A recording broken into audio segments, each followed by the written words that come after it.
When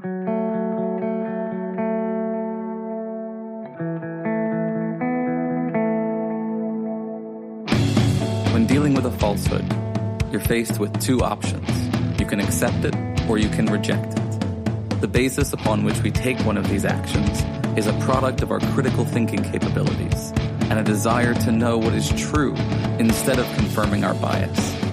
A lie can travel halfway around the world while the truth is still putting on its shoes. On Brainstorm, we choose the hard truths over the comforting lies. Reason, compassion, skepticism.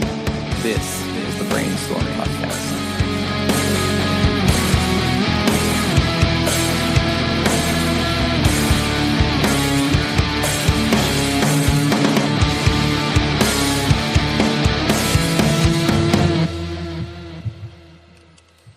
Hi and welcome.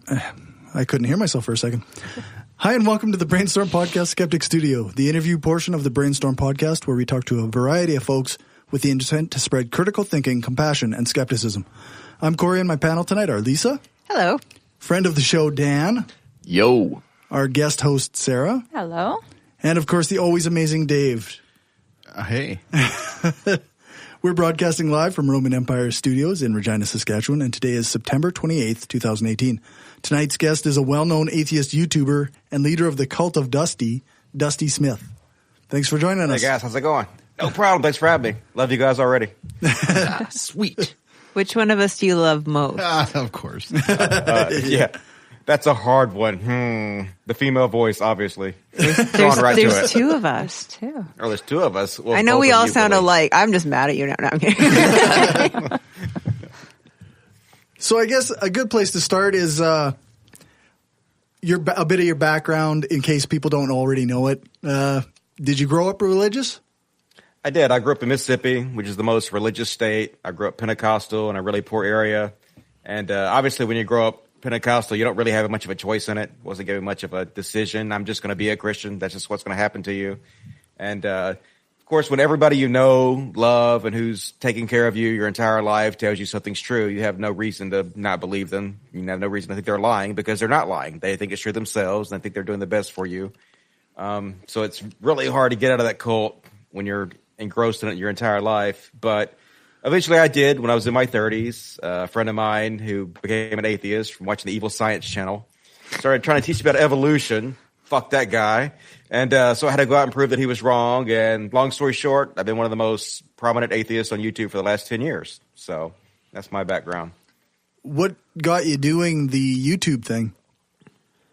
Well, I became an atheist, of course, first. I didn't jump right into atheism. I went from Christianity, and I was like, well, if Christianity's not true, there's still probably a God out there somewhere. One of these religions has to be right.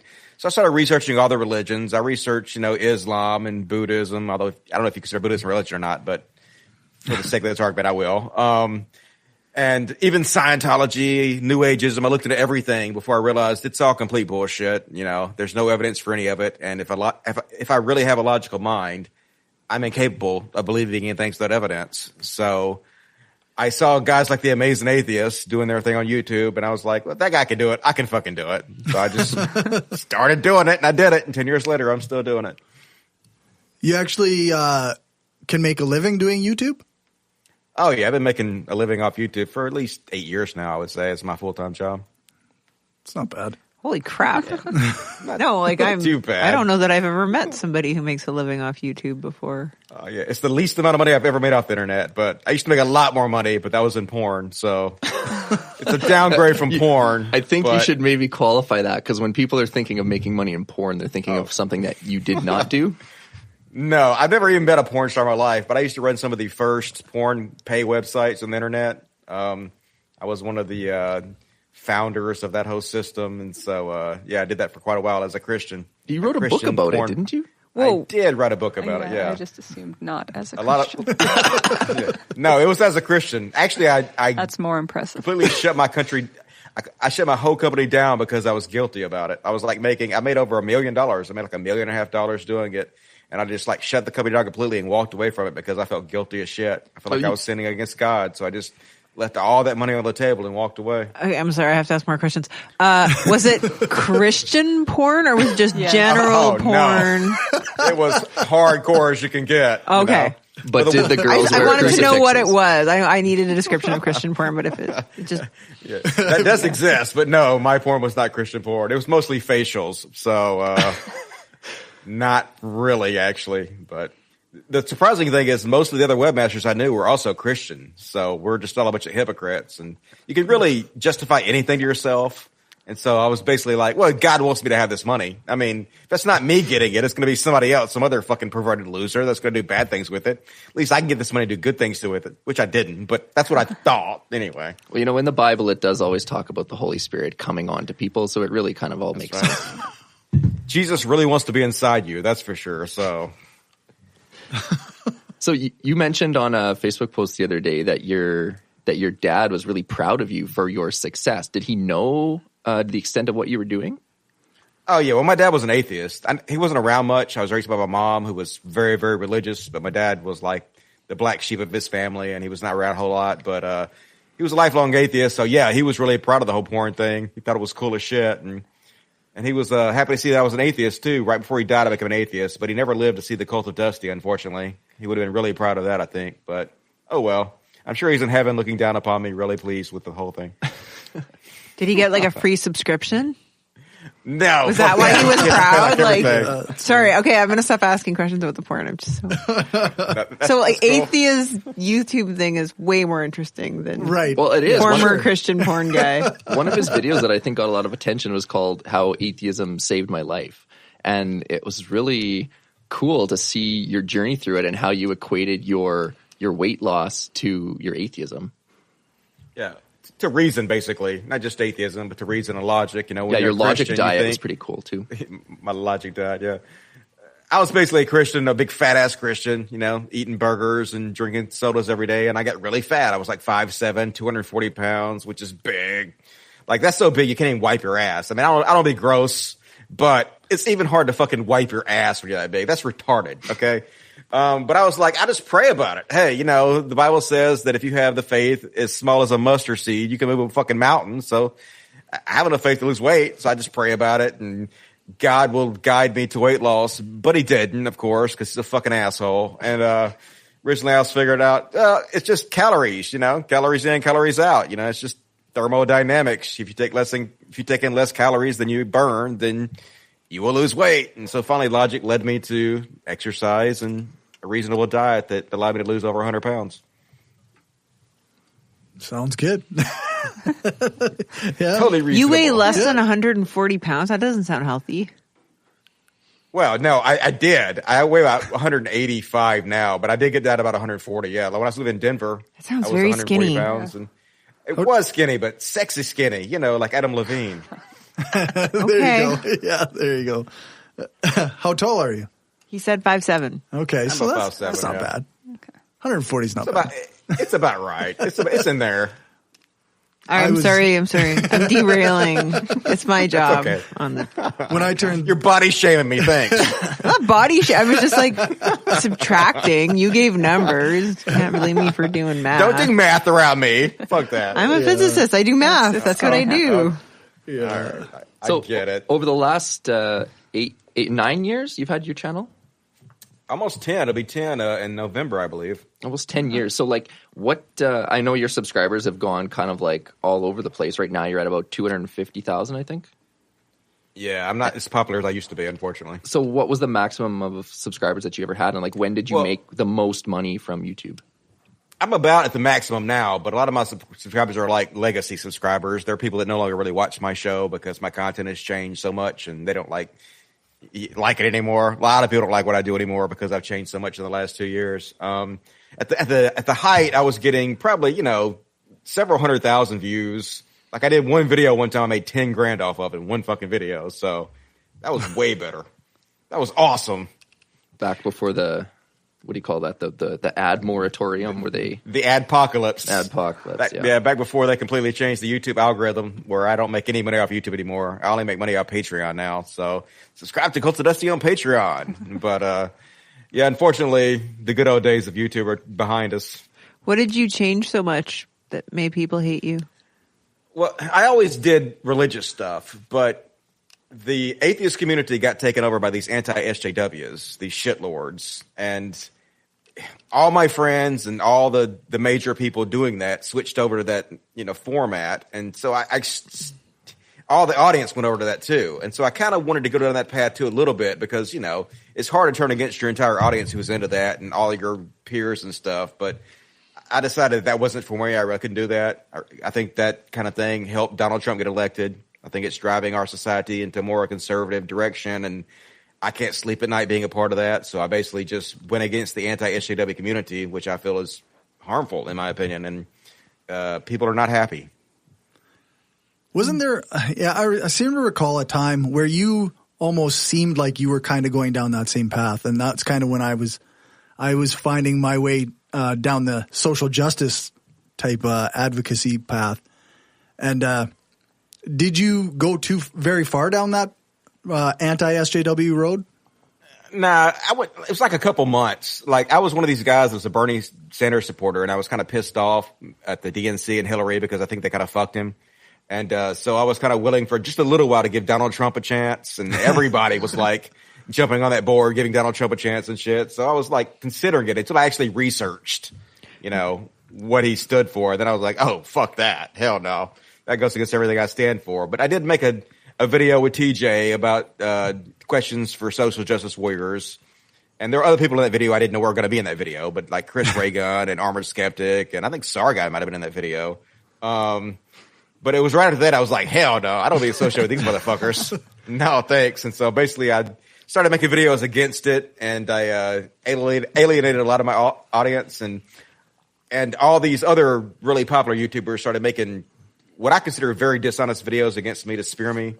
And so they did a great job of it. They sure turned a lot of my audience off to what I do. So they crucified me. Good job, folks. Are there a lot of atheist Trump supporters? Well, yeah, like. Sorry, is that an obvious question? Because to me, I think of atheists as smart people, and I don't know any smart people who support Trump, so I don't know.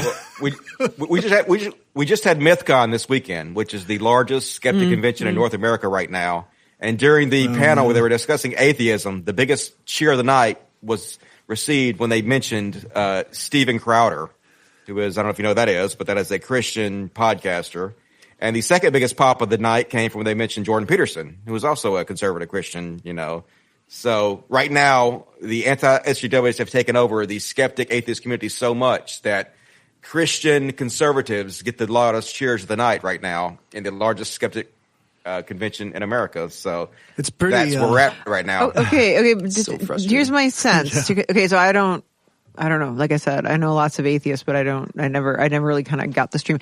Is there maybe like people are attracted to atheism because of like the fuck you value, like the stick it to the man? Oh, isn't it funny to say religion, whatever, is the cause of all blow, whatever. Like so they enjoy that. They enjoy the shock value of it. And so then when people like populists like Trump, et cetera, like even Jordan Peterson, like they just kind of they're saying it like it is. I mean, they're not, but they say shit that pisses people. I mean, they're not saying truthful things, but they're saying things that are contentious, and people take that as being honest, even if it's not truth, even if it's not actual factual. It's they take it as they're like if it's offensive, then it's real. Do you think that's the same kind of?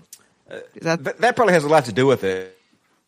Really what happened is the big popular YouTube channels decided, or they actually learned, that they could make a lot of money by spreading what I call SJW hysteria. And that was by going out and finding the minutia done by these people on the left and picking out what might be considered the crazies on the left, and then making videos about them to make fun of them and basically try to make them seem like they represent the entire left. And people who are in the atheist community began watching these videos, and it was everybody who was popular is doing this. And so, in my opinion, they kind of became to be brainwashed to believing, we're atheists, but that's not nearly as important as these liberal SJWs who are trying to destroy our Western society. And that's kind of where a lot of them are still at. They really believe that the SJWs are the greatest threat to the planet right now. I don't know how many times I've shared your videos about Jordan Peterson. I just absolutely love your takedowns of him. And it's just, I appreciate it. Yeah, it's really frustrating to see all these liberal atheists just like loving this guy because of the whole free speech thing. And then when you dive into like his actual complaints against the university for the free speech and everything like that, you find that it has no bearing in reality whatsoever. Well, a lot of these people worship people like Joe Rogan, and they think, well, he's on Joe Rogan program, and Joe Rogan is not pushing back and saying what he's saying is not true. So it must be true, because if it wasn't true, Joe Rogan, would call him out for it. But he's not. Joe Rogan is just giving a platform to say all this bullshit without pushing back at all against it, and the audience is not smart enough to pick up on that. Yeah, like Bill Maher is kind of a little bit divisive in the atheist community, because some people think that he's got some views about what he's anti-vax. Yeah. He's got some anti-vax. No, he's not. Yeah, he is. Shut up. But anyways, when Jordan Peterson was on there, I was excited. I was like, oh man, like Bill Maher is going to actually ask him some tough questions and push back. And he just like stroked him under the table for 10 minutes. Sucked his dick. Oh, so shameful. It's so shameful. I hope he looks back on that in a year or 2 years or 3 years or whatever and just absolutely regrets how lightly he treated him. He would have to actually go research the shit. And a lot of these guys, they don't. You know, exactly. like Joe Rogan just didn't research anything he was saying. So, okay, well, being an atheist is just not believing in something. It doesn't necessarily mean you're going to be aligned politically or ideologically or in anything, except to say that you don't believe in whatever a supernatural, whatever God. I mean, there's really nothing more to it than that. So it doesn't necessarily mean that all atheists are necessarily going to be aligned with everything they think. And I don't know. Yeah, I remember a few years ago, C.J. Werleman got a lot of shit. He wrote a book called Atheists Can't Be Republicans as Long as Reason and Evidence Matter. And as far as I was concerned, that title was true. You can't be a Republican if reason and evidence matter. Agreed. Yeah, but the Democrat, I mean, like Obama always paid lip service for how, I don't know how much he believed it, to God, it's religion. You know, jeez. It's a, I don't know. There's no outwardly atheist Democrats either. Well, that's a lot of the reason we changed we used to call it the atheist community, but we kind of changed that to the skeptic community because atheism is basically just a lack of belief. But skepticism, entails all these other things about supposedly being skeptical about everything and trying to at least research what you're talking about enough to give an educated opinion on it before you spread bullshit. But unfortunately, that's not really what happened. And unfortunately, it turned into like a shitlord town, a shitlord fest, where all these people want to do is act like the biggest pieces of shit they can possibly act like in order to own the libs. And that's what's cool right now. And that's exactly the type of shit I don't want to be associated with in any fucking way. Fucking libs. No, not fucking libs. Fucking people that want to only own the libs.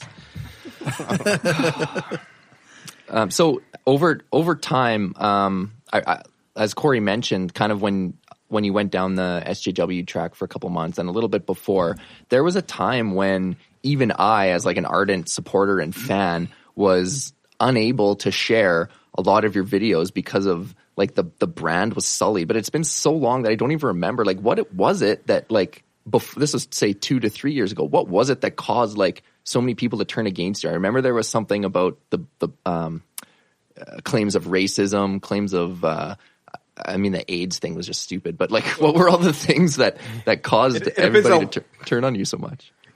It depends on what you mean. Who turned against me? Like two different sets of people turned against me. The anti-SJWs turned against me, and the conservatives turned against me, and also some liberals turned against me during that one little period. So, are you referring to the liberals who turned against me? No, I'm thinking like I remember there were some videos that got I don't remember which black group it was, but a black group started calling you racist and then really glowing onto you, reporting your videos, things like that. Well, that's true, but I was still very popular when that happened because those videos were anti-SJW videos, and anti-SJW stuff is extremely popular. So that didn't help. That didn't hurt me at all. That actually helped me as far as number-wise. I didn't start really losing subscribers until I started coming out against that stuff and, being more – I hate the term social justice warrior because I think that's a ridiculous term. It's made up to demonize people. But until I was more sensitive towards their viewpoints, I guess, is when I started losing more of my audience. But yeah, as far as I did piss some people off saying some things that other people thought was racist, which I didn't really mean as racist. I was just kind of going through an edgy phase, and I thought it was funny. I thought, nothing should be sacred. You should be able to make fun of anything. And so I said some things that now I'm embarrassed of saying. Now I realize I shouldn't have said them. They were just stupid, edgy bullshit that was racist. So and I can tell you what it is if you really want to hear it. Like one of the things I said was, no, wait, like, stop. We're closing it down. We don't really need to. It's fine. I remember it. And then, you know what? It's funny. Like, I was a Dusty Smith apologist. People were like, oh, no, we can't have him on our show. We can't bring him here because he's racist. And I was like, he's not. You know, you got to read. It's like how people say about Jordan Peterson. Well, you really got to watch all of his videos. And, you know, it's nuanced. It's just a persona. One of my favorite videos, actually, is when you were speaking at that conference.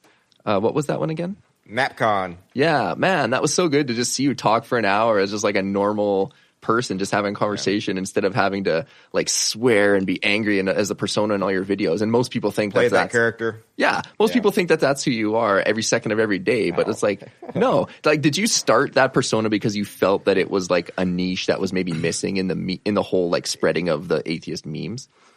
Exactly. You know, it was just this angry redneck character that I thought would be funny to do, to bash religion and make fun of it. But I mean, I could never be like that in real life. I mean, I live in Mississippi. I mean, seriously.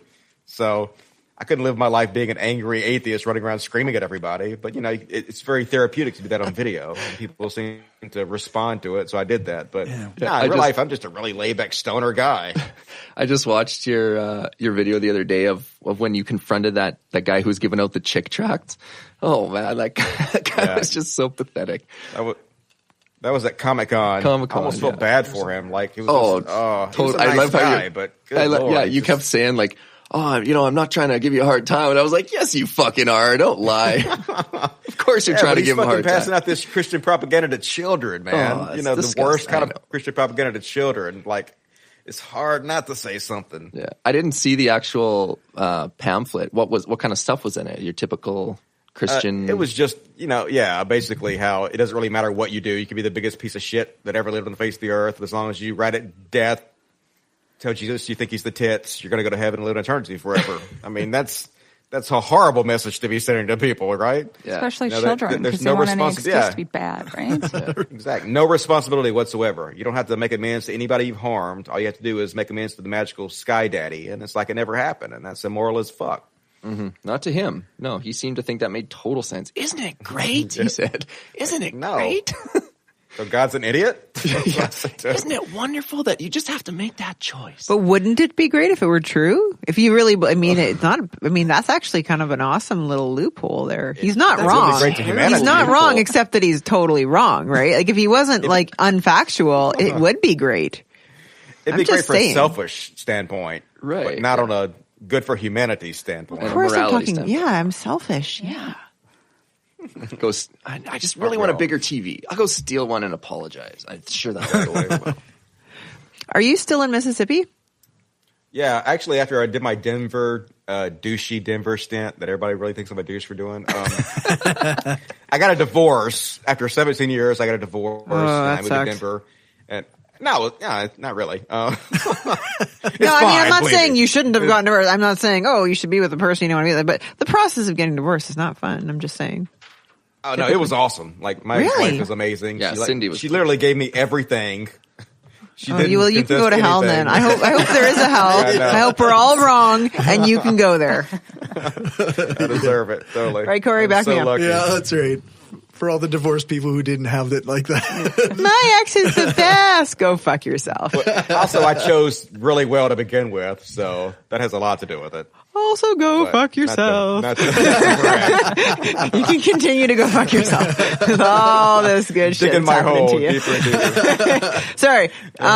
Sorry. So now you're back in Mississippi. Well, yeah, I got a divorce, and I was a Christian my whole life, so I never really sowed my wild oats. So I was like, I went to Denver, which is like a meat market, and I dated a lot, and I acted like an idiot a lot, and I did a lot of not hardcore drugs, like acid. I was on acid every day and smoked a lot of weed and was kind of an alcoholic for a while. So a lot of people were like really turned off by, I guess I came out like a douche. But I had a lot of fun, but then I really kind of realized that I was living a very selfish lifestyle and I wasn't really, happy with the person I had become. So I moved back to Mississippi. I moved to a mostly black neighborhood and I opened an animal sanctuary here. And I opened I started the Humanist Society of Mississippi Animal Sanctuary to try to spread humanism in the most religious state by doing good deeds. And one of the main good deeds we do is try to rescue animals that are most likely to be put down. So that's what we do here. I spend my days cleaning up piss and shit every day, all day. Was part of moving back to Mississippi anything to do with your videos against Islam? I recall you saying something about you being actually, most times you weren't scared when people talked shit to you, but there was a couple times when you actually did feel a bit of fear. I went into hiding for 2 years, actually, after I made my video, if you are a Muslim, you're retarded. People were calling my mom's house, and I had no idea how the fuck they knew who my mom is, and she was terrified. So I got an RV, and I lived in an RV for 2 years, moving from lot to lot, from state to state, to try to stay safe because of all the threats I was getting. And then after about 2 years, I was like, nah, fuck this. I'm tired of that. So I just basically came back to Mississippi for good. Wow. So creepy. Yeah, Islam, the Muslims are they're not fucking around. Do you know what I mean? That's on the seriousness scale of religion. Well, a lot of religions are very serious with religion, but they're not gonna necessarily kill you for saying bad things. Like the Mormons are very serious about their religion, but they're not gonna kill you if you say the Mormons are dumb. Just make a Broadway musical and that's all good. Live your life. Islam, you draw a cartoon and you're fucking dead, dude. Right? Yeah, it's pretty scary. That doesn't really help their case to me. You know what I mean? It's not winning the rest of us over. So they were sending me messages like, I pray to Allah every night that I get to be the one to cut your head off, stuff like that. And I'm like, okay, well, pretty intense. And I'd made a video on YouTube where they figured out where I lived too when I was in Denver, which was scary. So all bad. Yikes. So I was going to ask you, we're in Canada, and you seem to sort of have you definitely have different exposure to different kinds of people. What's the political temperature down there? How is it? How are things feeling? It's Trump country here in Mississippi. I mean, it's the most religious state in the most religious country. So I mean, it's all conservative, pretty much nonstop all the time. But the thing is, also at the same time, there's a thing called Southern hospitality that's a real thing. So people are really fucking friendly. So even though they're mostly dumb, at least they're nice about it. Do you still live in the all black neighborhood that you were bragging about before? I know that sounds weird to say. Sorry for all you guys that don't understand that. No, he was not basically saying man, you guys are all idiots. I got the biggest house and the best neighbor. These guys are so nice, and the only downside, quote unquote. But anyways, you can explain it better. I see what you're saying. Yeah, I was bragging about how nice my neighbors are. They are. I've lived here, and not a single person that says an unkind word to me since I've been here. It's been amazing, and I almost feel kind of racist because I thought since I was the only white guy that lives here that maybe I'd be a target. And I was like, maybe I should put cameras everywhere just to make sure that they don't target me and rob me and everything. And it's the opposite's been true. They've been so kind and accepting and loving towards me, and I feel bad about having those thoughts. Well, nobody here knows who I am. That's what I was. No, but you're the white guy celebrity. Oh yeah, that's true. You're right. I'm the white boy that lives in the neighborhood. The white neighbor. I'm the token white guy. So are the white guy down the street? Yeah, they don't even need to know his name. That's right. You seen the white guy? The white boy. So wait, so politically, are your black neighbors supporting Trump as well? Are you finding Oh no, they're not supporting. Most of them are not. Most of them are, they're good liberals, but they don't vote. So what does it matter? Do you think that blue wave is coming in November? Yeah, I think so. Well, I didn't think Trump would win either, so what the fuck do I know? But I'm hoping. We'll see what happens. I guess. Is your area one where it's harder, or is it easier to get to a voting booth? Well, it's not too hard because they have a lot of them at the churches, and there's a church every 5 feet, so not that difficult. So that's not bad, eh? Nah, it's not that bad. That's good. We only hear tidbits of U.S. news up in Canada. They talk about it a lot because of Trump, obviously, but hearing about all this gerrymandering and stuff that's going on, it's just they try to group minorities together in as large as groups as possible and just say, okay, let's give them that one district so we can get the other three. And then we'll put the voting booths way at this end and this polling place way here. And it's so fucked. You know how make it as hard to get to as possible. People say that the robots are going to take over the world eventually and self-driving cars and all this stuff. But I know this is probably a contentious view, but I honestly wish our governments were just one big fucking supercomputer, and you could say, "Hey, no, I'm serious. You're we want to draw our districts. Well, you as a Democrat are going to draw it in one way that it favors you, and me as a Republican, I'm going to draw it in one way that favors me. Instead, let's both feed our rationales of why we want to district it this way into the supercomputer and let the supercomputer make the decision. Because the AI decide. Yeah, because technically they're trying to, the rationale that they're saying is, well, we're doing this because we want to have people with similar needs grouped together. But in the end, what you're doing is just grouping together similar skin colors or certain demographics. Yeah. When the gerrymandering first happened, it actually was the liberals doing it because they thought that if they allowed the black people to vote together, it would give them more voting power because they could vote in their own people. But then it turned out it actually helped the conservatives. It turned out to be counterproductive. And then the conservatives jumped on it and started doing it heavily. So now we have to where constantly, every election, the Democrats have a way higher percentage of people voting for them than the conservatives do. But the conservatives continuously to get more seats because of how broken the gerrymandering system is here. I mean, we have kind of similar issues federally where we get like a party in power who has a majority of the seats in order to pass legislation, but they only got like 38% of the vote, sort of thing. Like it's just.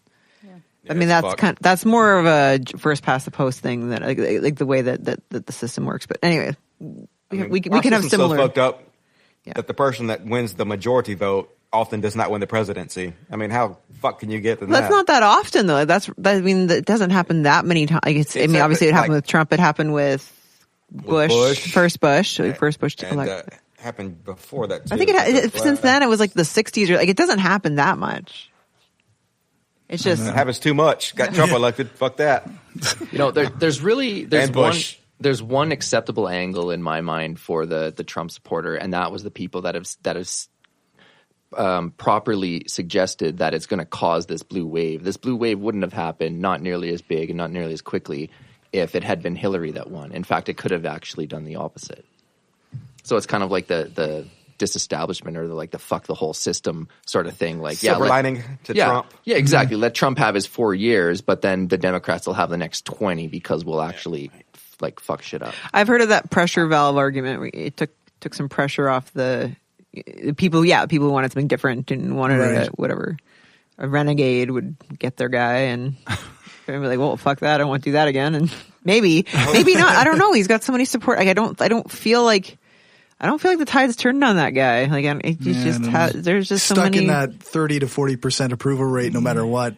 Seems like I don't understand if voting turnout stays the same, but it's not right, going to. Right. I think that all of these young women, Ocasio-Cortez is one, and there's been more that have come up. True. They're going to really motivate the young people, the Hispanics, the blacks, hopefully to vote more in a block. And if you start to see higher voting turnout, it's going to be very good for the Democrats. I hope so. Let's pray. Let's pray. Dusty, you lead us in a prayer. Yeah. Prayer here. Okay. Yeah. God who art in heaven. Yeah. Moving on. I like how you knew how to start that. The rest of us are just like, Wait, did he say who aren't in heaven? I didn't catch who aren't in heaven? God who aren't in heaven. I was almost a preacher, so I was training to be a preacher. So, even if you're not, it's so strongly ingrained. I go to a friend's Catholic wedding, and when it's time to stand up, you're just... Oh, I'm standing. Shit. How did that happen? And then they fuck with you. I went back 10 years later and they got standing and saying shit different times. Just fuck me right up. Oh. I don't even know if you knew that. No. Don't know the rules. Yeah. No, that's so they can tell who hasn't come to church in a long time. Right. You haven't been here for 5+ years. We changed that line 5 years ago. You are lapsed. Yeah. I remember when I went to communion for the last time at a Catholic church. So if you're not Catholic, you're not supposed to take communion because you go to hell or some shit. Yep. So you're supposed to do the sign to let them know you're not fucking Catholic when you go up there. And I was like, I didn't know how to do the sign correctly. I was afraid the priest was going to bunt and try to steal home. I don't know.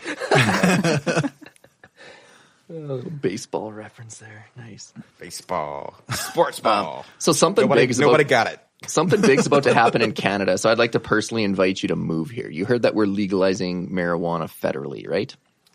Hell, it's just so lucky. Don't rub it in, dude. I'm not rubbing it in. I'm saying you should move you here. Much safer. You can make fun of Islam up here. No one's going to hurt you, man. Come on. That's true. I would love to, but it's so cold.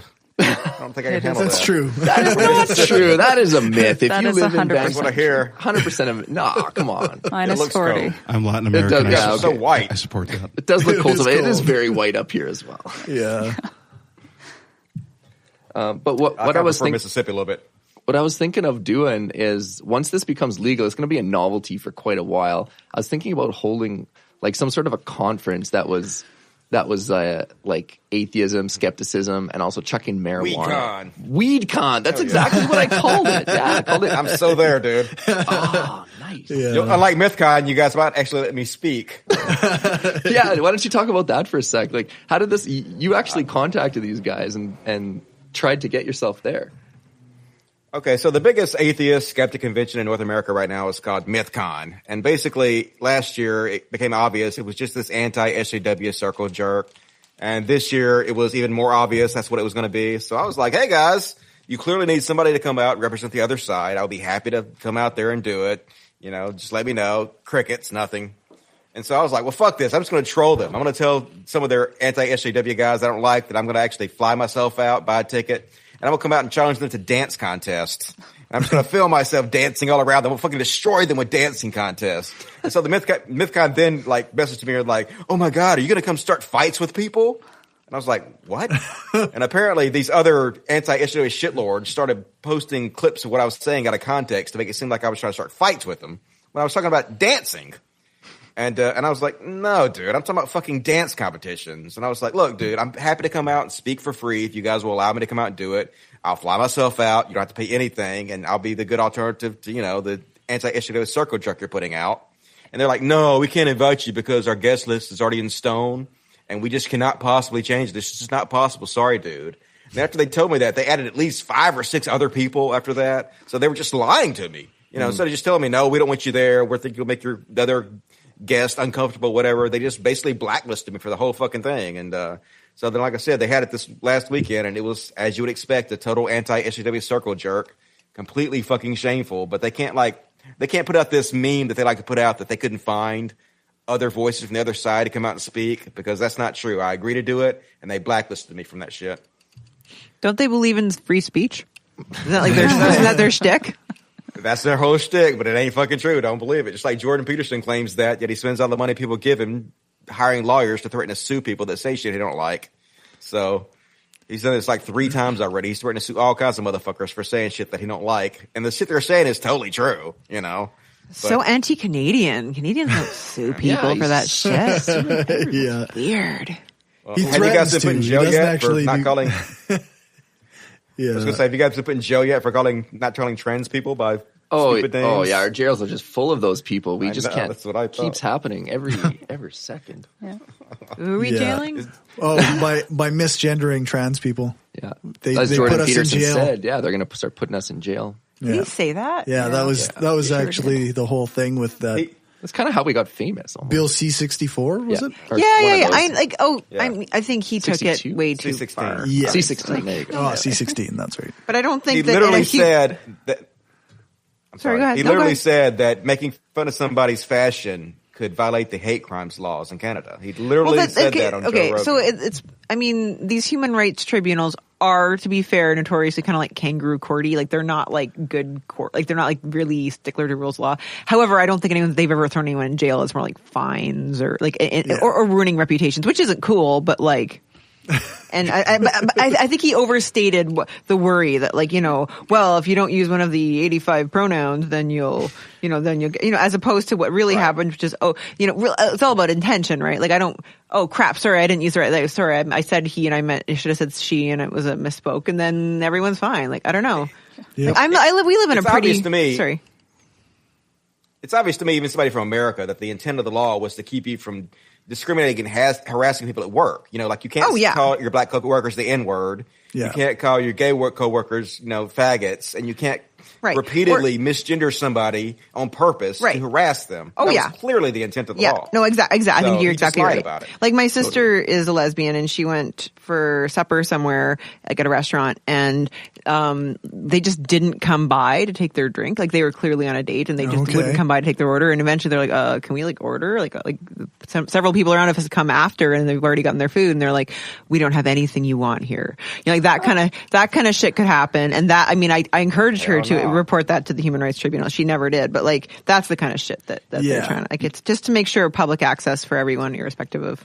You know what though? You can, like, Dusty won't know this about us, but the radio host John Gormley called for us to murder Muslims, and nobody said anything. That's true. Like he never got charged. He never went to like that guy. Yeah, well, Yes. he literally said on Twitter, like, next person who shouts Allahu Akbar, we shoot them.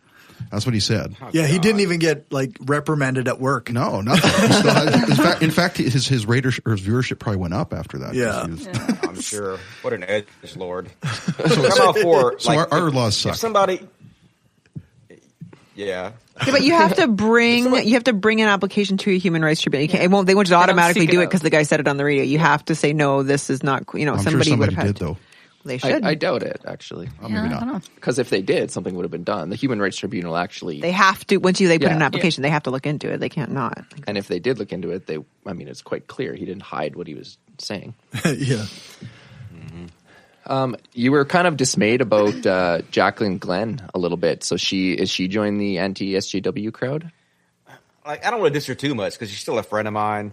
And full disclosure, I own Jacqueline Glenn's website, and I have paid her tens of thousands of dollars over the past 2 years to be one of the spokesmen for my clothing companies. So, I consider her still a friend. But after watching that performance and seeing some of her other videos and watching how much she hangs out with people like Blair White, yeah, it seems to me like she's kind of jumping on that bandwagon of the anti-SJWs, and it's not amazing in my opinion. Could it be a sincerely held belief? Obviously they could. I'm not on the side of her head, but from what I know about human nature, oftentimes money has a lot to do with their decisions, and so who knows? I feel like anyone who's worked in the porn industry could say that, and I believe them. Like anybody who's I'm sorry, I'm not. Yeah, I'm just saying. You know what I mean? Talk about an industry that's driven by money, right? I mean, Yeah. He's an expert on it isn't driven by art, right? Like, some of it's kind of artistic, a little bit. That ain't what drives it. Yeah, even that's meant to definitely not what be. drives it. Yeah, it's driven by the money, right? That would be what I'm arguing.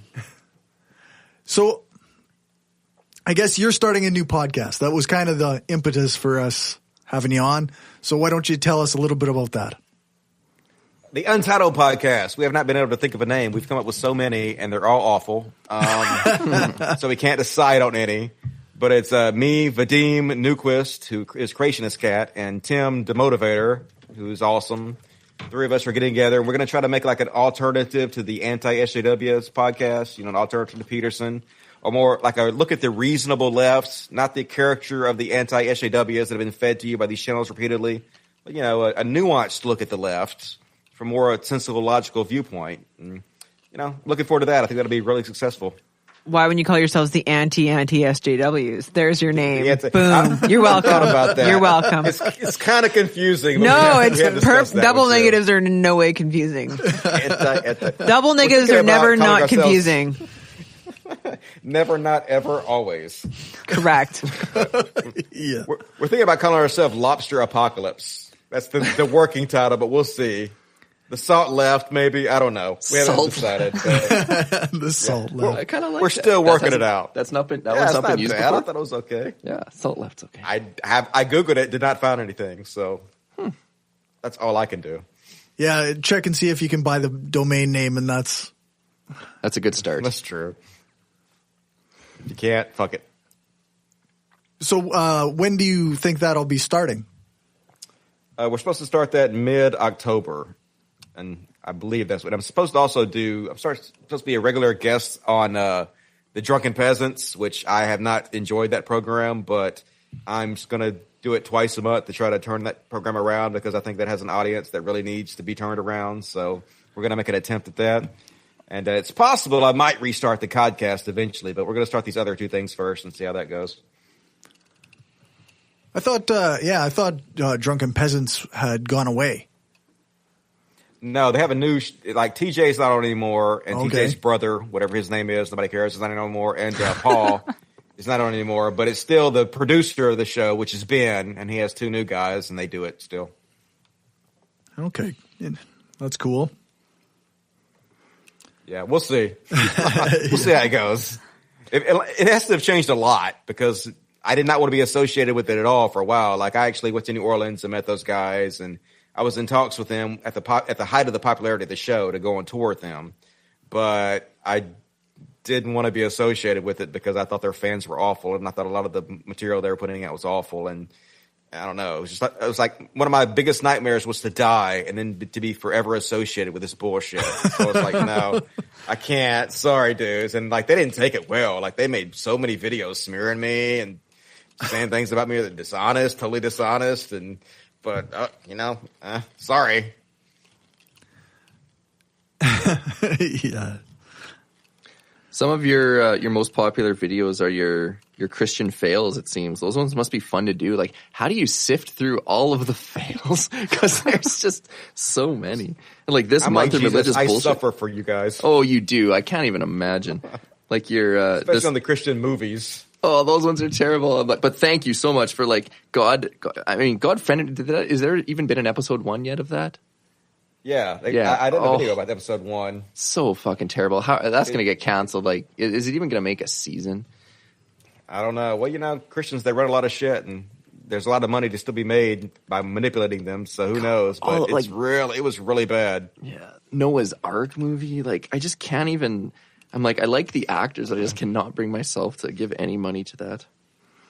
Well, the first episode of that God Friends Me show. The guy's an atheist, of course, and I'm almost 100% guaranteed you guys can already guess about why he's an atheist in the show. Yeah, it's because something bad happened to him, and he's mad at God. That's why everyone's an atheist. Don't you know that? Yeah, and it's just like, oh God, come on, CBS 2018, come on. It seems like a fundamental misunderstanding of how atheism works. Yeah, why is it never anyone that's like an actual atheist? Because they used to be religious, then nothing bad happened to them. They just started reading and going to school and shit. And valued evidence, and then they're an atheist. Like, I've never met an atheist who's an atheist because they're mad at God because they don't think that there's a God to be mad at. Like, it doesn't make it. That's not a thing.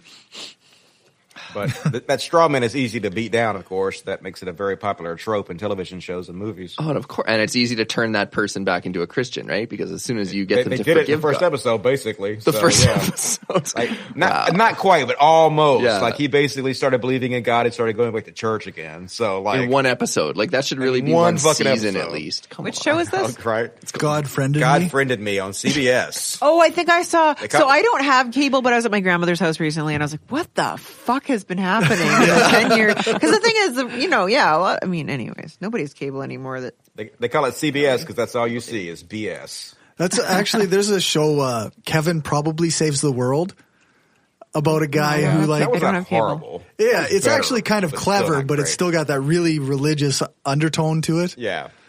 Yeah, it's not as like hammy and in your face because it's kind of like a more like. It's not like the God of the Bible so much. It's more of just this like, other type of God, but it's still not great. No. Can I confess something? I fucking used to love that show Seventh Heaven. So fucking good. Oh my God. All their antics. Before the dad started molesting kids. Did he? You know that? Yeah, the main actor. For fuck's sakes, why are you ruining shit for me? The look on her face. You know what other show I used to love? Like the Cosby Show. Destroyed. Do you guys remember that? That guy, the guy was the lead actor on that show? Bill. He turned out to suck Bill. Too. He sucks. Oh, he sucks. I didn't know. JAIL. Look at that, ruin your childhood. Yeah, turns out he sucks too. Jesus Christ, all the freaking molesters. Every guy that you looked up to in the past is garbage. Like David Suzuki, fuck him. Yeah, and fuck David Suzuki. Speaking of garbage, so House of Cards, are they just going to come back in the first episode and Kevin Spacey's going to be dead? I don't know, but I think Robin Wright's supposed to be president. I think that's how it's going to go. Totally, I'm so fucking excited. How do they kill him without paying him for another episode? They almost killed him so many times. He's had so many hearings. Without paying him for another episode. Or half episode even. How do they just come back and be like, oh yeah, the main character, they're just at the grave. Now. They're at the grave, single tear, move on with life. Like, I don't know. That's right. He did. Same way they got rid of Roseanne. He did. Roseanne Woman dead. president now. Let's move on. Yeah, they is that show still kind of on? The Connors or whatever now? Oh yeah, the Connors are on. Roseanne's dead, and the Connors going to carry on with daughter. So, people who suck just go Gotta away. Love it. So they literally killed off the character of Roseanne? Yeah. Really? Yeah. I heard them talking about it on the radio. They're like, at least she, allowed them to carry the show on without her. That was really nice of her after all of her, racist bullshit that ruined the show. Literally, she had a hit show. All she had to do was not be a racist. Shut the fuck up. That's all you had to do. What the fuck? It's actually super easy to not say racist stuff on Twitter. Yeah. Oh, right. She should have just Especially when you're famous and rich. I wonder if there's like some sort of like an add-on that you can get to your Twitter that just like every time you click send is like, ooh, that looks a little racist, Roseanne. Are you sure you want to click send on that? I'm pretty sure if there's a filter like that, the White House staff would have put that on Trump's phone long ago. Quickly.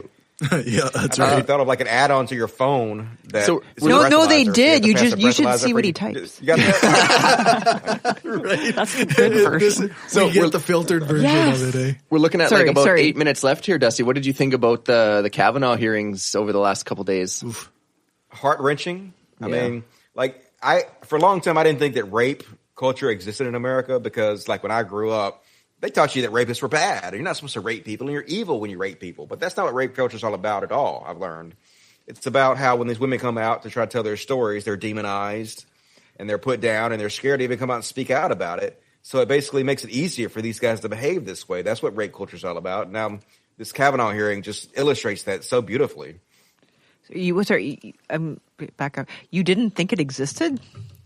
Lots of guys don't because they don't experience it. Yeah, so dumb. Oh my God. Because I didn't understand. I didn't have an understanding of what you guys were talking about when you were saying that. Because like all my life, I've been told that rape is bad. You shouldn't rape anybody. Rape You're a is fucking- bad. No, you weren't wrong. That wasn't wrong. Keep believing You're almost that. there. Right, but I see what he's saying.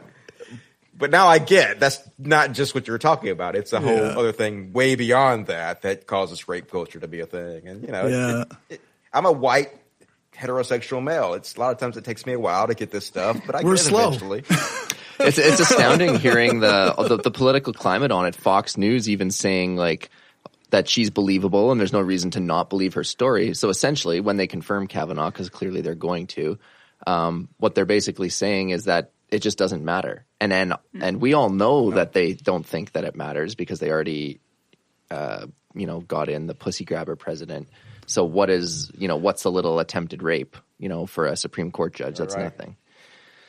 Well, they had a woman who supported Trump on the other day who had her daughters on there, and she was like, all kids do this. All kids sexually molest That's girls rape when they're culture. teenagers. That's exactly what that right is. in front of her teenage daughters. It's like, no, no, I never did this. Sorry, I've done some bad things towards women. Like I've talked mean to them on the internet and said things that I'm ashamed of, but I've never fucking assaulted any woman, never touched anyone without her permission. So no, all teenage boys don't do that shit. Fuck no, and fuck you for saying that. Yeah, it's really important that guys speak out against that. Like and it's to hear a woman say that, oh, what teenage boy has never just jumped on a girl and tried to rip off her clothes and put his hand over her mouth? And it's like, What have you back been up through?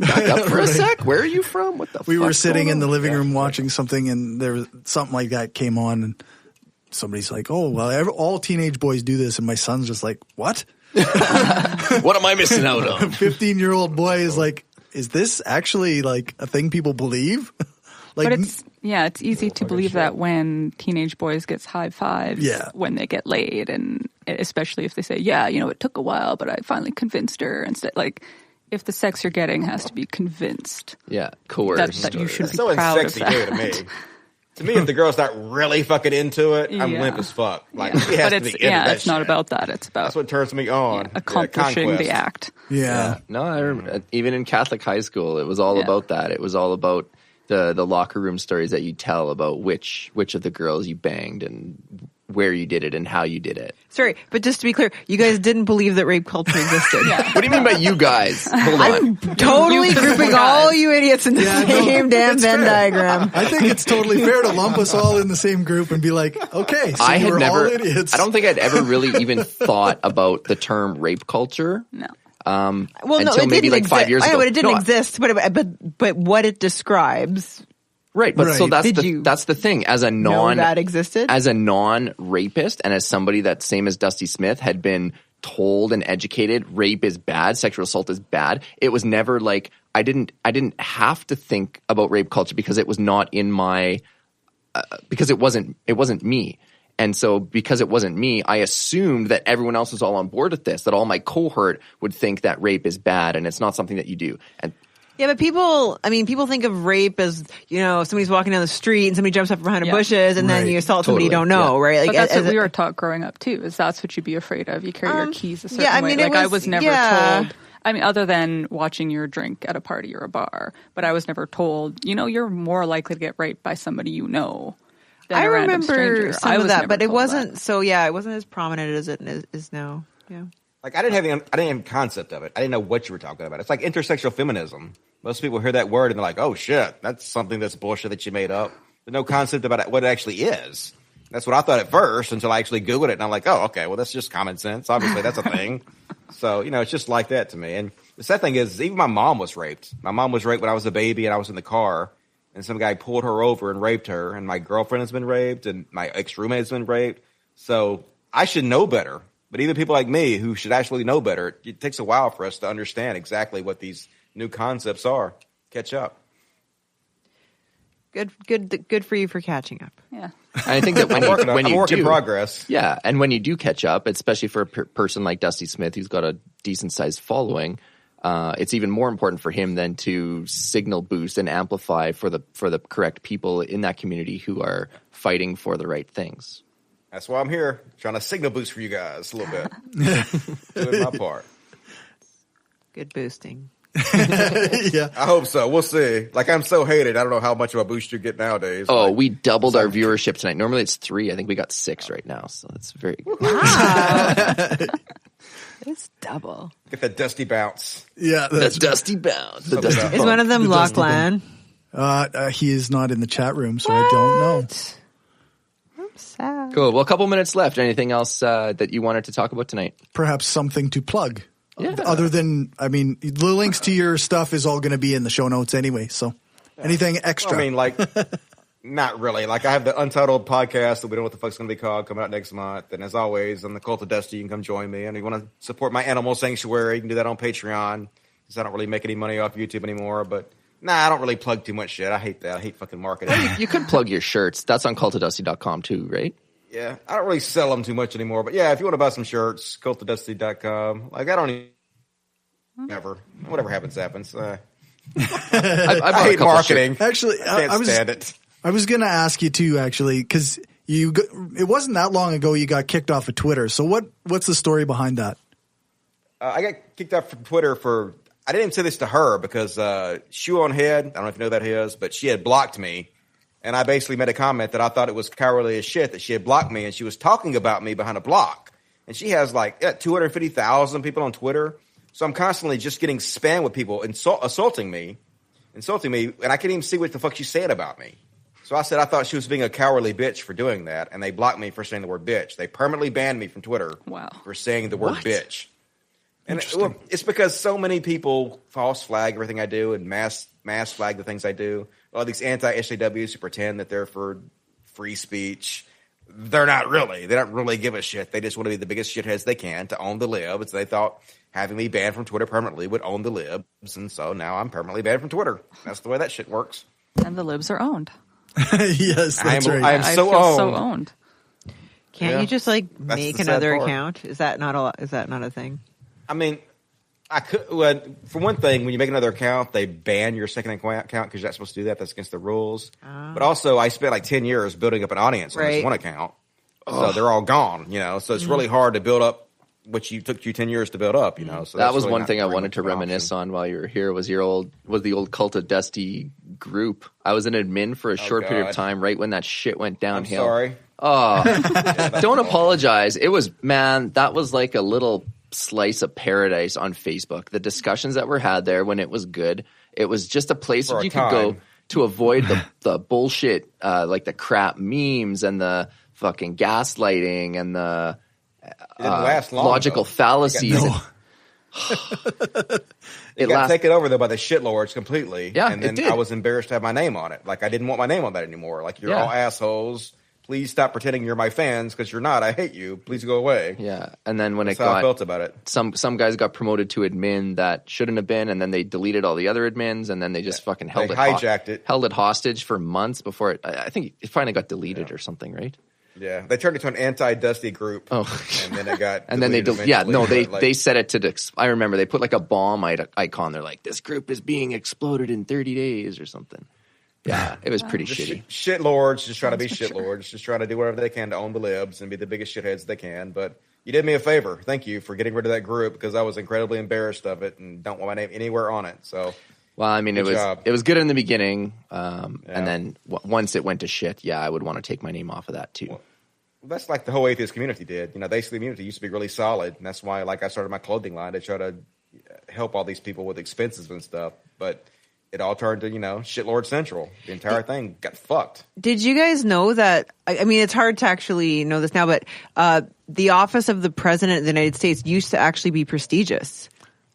Is that right? Yeah, it used to be this thing that people really it meant that you were good or smart or honorable or Are you sure decent. about that? Well, it's really hard.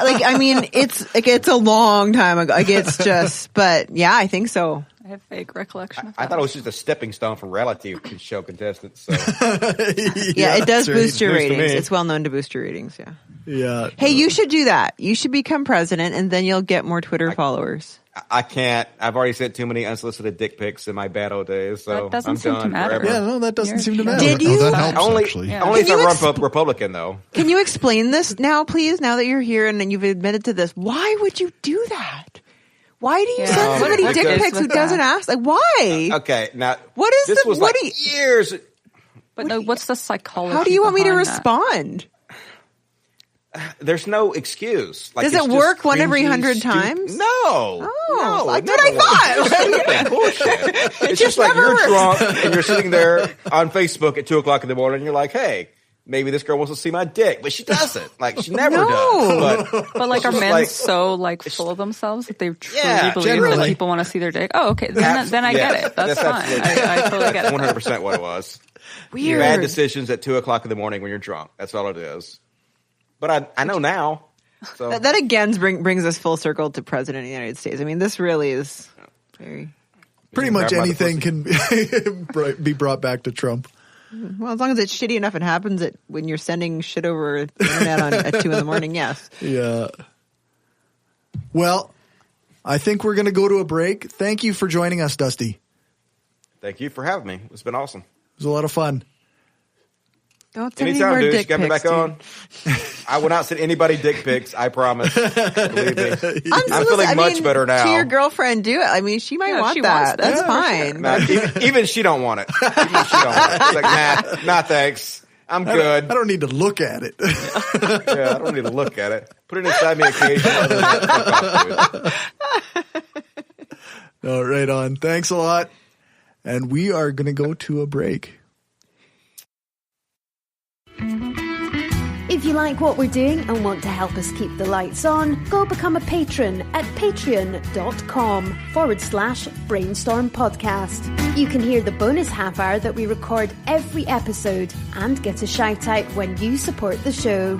Become a patron for just $1 an episode at patreon.com/brainstorm podcast. Or you can support the show by ordering a t-shirt, mug or other gear from our store at caffeepress.ca/brainstorm podcast gear. If you can't afford to become a patron or buy gear, then why not give us a rating or write a review on iTunes or Stitcher? Every rating makes it easier for people to find us. Thanks for your support.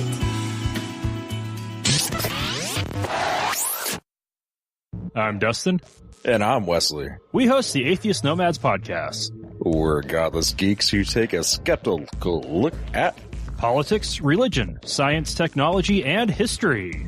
We also interview leaders in the atheist, skeptic, and humanist community. Check us out at atheistnomads.com. That's atheistnomads.com. All right. I have some listener feedback. On the Twitters, after our episode on speaking ill of the dead came out, at Jesse Hoffner said, quote, something that was missed when you were all talking about Ronald Reagan was his opposition to ending apartheid in South Africa and his funding of death squads in Central America. As bad as trickle-down economics is, it doesn't quite rise to the horror of actual death squads, for what it's worth. End quote. Yeah, and I think that's fair. We were talking about, I think we were talking to B.J. Mendelsohn, that was after our interview with B.J. Mendelsohn, and we were speaking of John McCain's death. And we We kind of brushed over the legacy that Ronald Reagan had very briefly, and trickle-down economics seemed to be the major thing we touched on. And yeah, he was bad in a lot of ways. At Jeff Nords on Twitter sent us a picture of the copy of The End of Privacy that I sent him, and just to say thanks, which is cool. We still actually have a book from our last interview, The Earthbound Parent, with Richard A. Kahn. If somebody emails me at mail@brainstormblog.net, they can have a copy of that book. You have the book? Oh. I will order it. I went and bought it at Chapters. So is that right? There's no more in town right now. I see. Well, I will order it on Amazon, get it sent to whoever. Screw Amazon. Send Dave the email. Fuck you, Amazon. Screw Amazon, but it's the easiest way for me to get books to our listeners. I'm just kidding. No, I totally agree with screw Amazon. It's hard not to buy things from there, though. It really is. On Facebook, James Benesh sent me a message letting us know that during our interview with Richard Kahn, there was one of us, not sure who, used the word aversion twice, but we meant the opposite based on the context of the conversation. So he said, you probably meant affinity. I understood that you meant affinity, but whoever it was, said aversion. So. Fucking Benish. Maybe it was me. That's my brother. I have an aversion to people who nitpick other people's vocabulary. I appreciated the message because I was like, I wonder if I used the wrong word there. I may have done that too. That's having Spanish-speaking parents screw up your grammar as you grow up. It's nice, like when people do that in a nice way. Yeah. I have an affinity for people who do it in a nice way. That was very Canadian. That was a very Canadian thing to do. So hopefully all of the listeners recognize the context of the conversation. On YouTube, our video titled "Jordan Peterson is an Idiot." Oh God. Oh, this should be good. He needs to fucking die. No, there's been so many comments. Most of them are mean. And they say that I talk too much, and I do, but it's mean. This one's actually not bad. This one is from Maddie Cooper, and they said, Peterson is an anticlimactic bag of farts. Which I don't mind. That's an all right comment. On to new patrons. We got a new patron at the honorary Brainstorm crew member. So thank you, the Flying Spaghetti Monster, sauce be upon him. I was going to actually mention that we also lost our biggest patron, so we need more people to step up and support the show. You can be a patron for as little as $1 a week for a bunch of extra content at patreon.com/brainstormpodcast. And thank you to our top patrons, Destin Doesn't Suck That Much, Daryl Goosen, Aaron Young, William Driver, Positively Skeptical, and the Flying Spaghetti Monster, sauce be upon him. Being a top patron means you donate at the skeptic level, which is $5 per episode or higher. We have no new reviews, which is annoying because we've been going for almost 5 years, and I know shows that are like brand new that have twice as many or more reviews than we do. So go review us on iTunes, Stitcher, Facebook, or Podknife, anywhere. Plug stuff. Anybody have things to plug? I have a thing to recommend. You have a thing to recommend. There is a talk on astronomy by a very famous Canadian astronomer named Vicky Caspi from McGill University. She's giving a talk on Wednesday, October 24th at the university at 7 p.m. Cool. It's a free public lecture, so it should be accessible to humans who aren't experts in astronomy. But she's known to be a really good speaker. Her research is super interesting, and I highly recommend people go. I have no skin in the game, but I think you should go. Unless there's so many people that I can't find a seat, in which case don't go. Yeah. But other than that, go. If you go and you don't see Lisa, leave. Well, no, if I'm like standing, you can give me your seat. There you go. Okay. Sounds good. Thank All you. right. I have something to plug. I would like to plug, as usual, the Center for Inquiry in Regina. I most recently noticed that this place got a ton better as soon as the former president stepped down. That guy was me. And the biggest problem was that I was too busy doing shit to lead it properly. So now we got a really cool guy in place who's also very busy, but he is definitely making time to make CFI a better place, more inclusive, more diverse, more routine events. So our goal is we just had a really sweet event that was family friendly. We went to the IMAX theater to watch a short documentary that was narrated by Neil deGrasse Tyson. That was cool. And then afterwards we had a non-family or non-kid friendly event where we went to Boston Pizza. We chatted for like 2-3 hours. It was amazing. The conversations that are had there at the Center for Inquiry are just the kind of thing that you don't really have on a daily basis. So right. It's really nice. And so, yeah, David Richards is the new president of the Center for Inquiry Regina, and I highly suggest you seek them out on Facebook or meetup.com. Come out to the events. We are planning on having a Festivus for the Rest of Us event either in December or January, which will definitely be kid-friendly. And so we'd like to see, 50 to 100 skeptics out there. That'd be sweet. Cool. Sarah? You got anything? No. Dave? My mind is mush right now. I just, there's so much going on. I can't even pinpoint what I want to talk about. So, all right. I made sure to find a trailer and as many links as I could for that film that you recommended, that short documentary film. Oh, From Up North? Yeah. That's a good one. Yeah, it looked really interesting. Today's a good day to talk about that too, because it's about residential school survivors. So it's a really short thing. Like it's just kind of a little piece. Yeah, like 13 minutes is all, I think. Yeah. So, but it was really, really interesting. It's still screening. Like I say, I think it's in London next month or something. I'm not sure. It's played in pretty much every continent now, I think. Cool. But yeah. Cool. Yeah, it should be. I would think one should be able to find the actual thing online sometime, but at this time you can check out there's a CBC interview with the creator and the elder that was interviewed in that. That was really good. You can find lots about Noel Starblanket. He's all over the place. Right. That guy's quite busy. Yeah.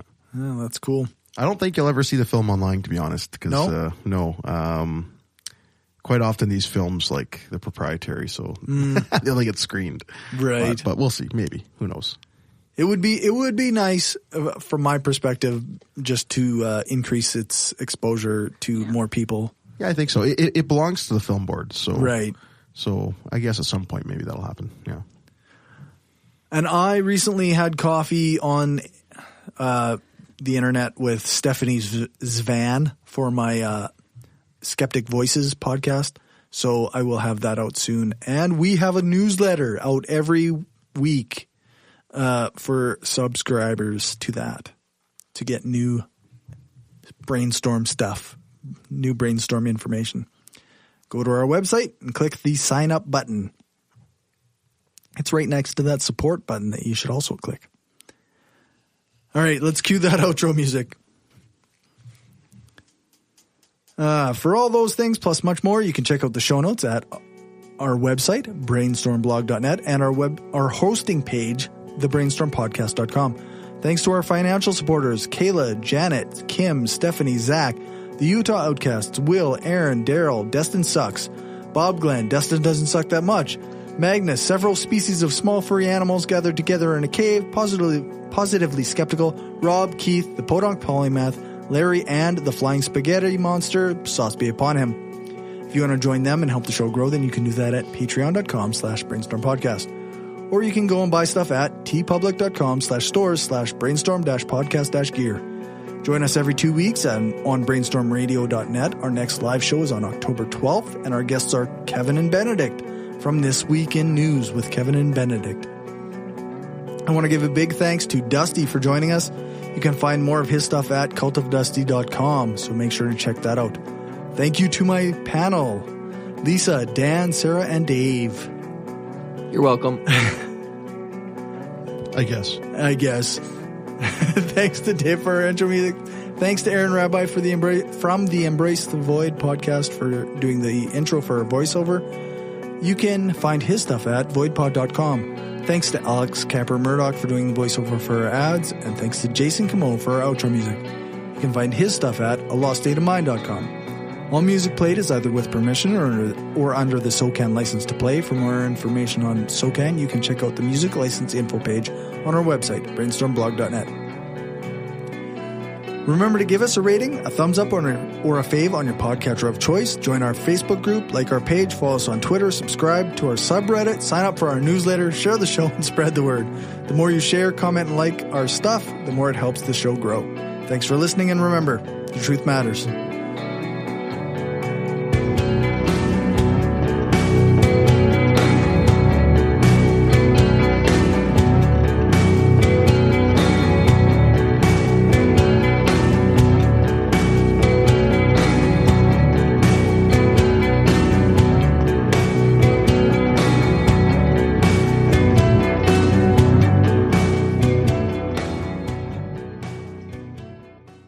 This is an opinion-based podcast. Each person on the podcast is responsible for their own opinions, and those opinions don't necessarily reflect the views of the rest of the panel. Any guests or anyone associated with the people on the podcast, such as spouses, partners, children, other family members, friends, or employers. No one person speaks for the podcast with the possible exception of Cory, and he doesn't speak for anyone else on the show. The Brainstorm podcast does not represent the views of our sponsors.